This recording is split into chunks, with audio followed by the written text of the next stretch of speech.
আসল কথা হলো যে আমরা যারা ফেসবুক চালাই বা টিকটক চালাই, ইউটিউব চালাই, ঠিক আছে, সবচেয়ে ধৈর্য পরীক্ষা বেশি হলো যারা ইউটিউব চালায়।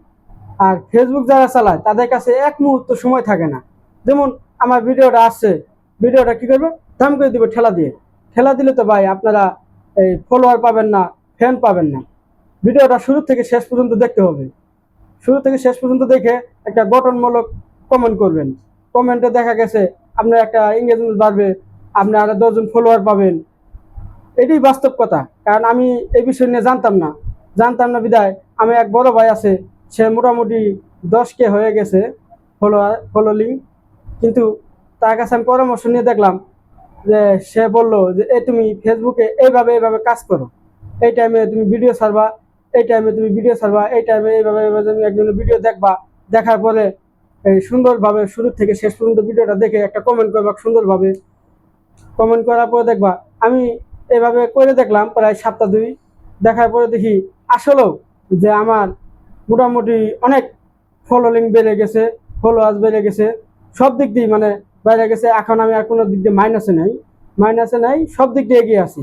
এইরকম ভাবে আপনারাও ফেসবুক দেখবেন, দেখার পরে ফেসবুকে ঢুকার পরে একটা ভিডিও যদি আপনার সামনে আসার পরে ওই ভিডিওটা ফুল শুরু থেকে শেষ পর্যন্ত দেখবেন। দেখার পরে একটা সুন্দরভাবে কমেন্ট করবেন, একটা লাইক দিবেন।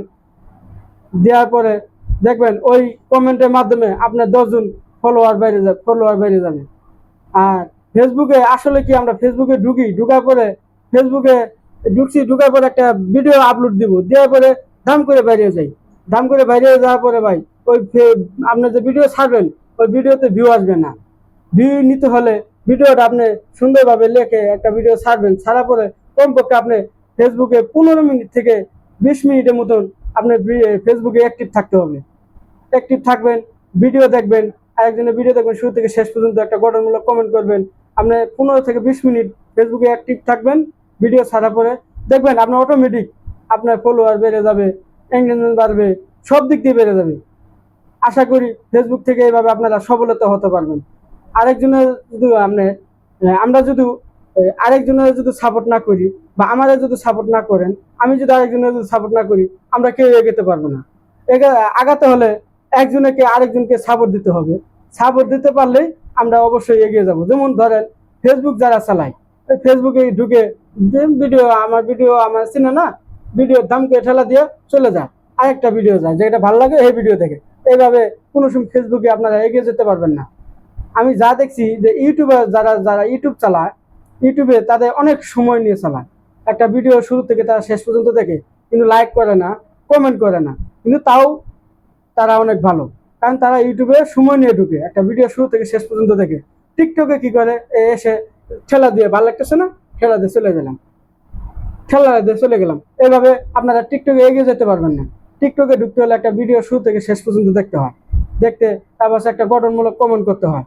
কমেন্ট করার পরে তার পাশে দেখবেন যে আপনার অটোমেটিক, আপনি যদি টিকটক চালায় থাকেন, আপনারা অটোমেটিক দেখবেন যে ফলোলিং বেড়ে যাবে, ভিউ বাড়বে। এইভাবে যদি আমরা ভিডিও যদি আরেকজনের যদি সহযোগিতা করি, তাহলে অবশ্যই আমরা এগিয়ে যাব। ভিডিওটা কেউ ঠেলা দিবেন না, দেখে যাবেন, যে শুরু থেকে শেষ পর্যন্ত দেখে একটা গঠনমূলক কমেন্ট করবেন। এটি হলো আমাদের সবার জন্য উপকার হবে। সবাই ভালো থাকবেন। আল্লাহ হাফেজ।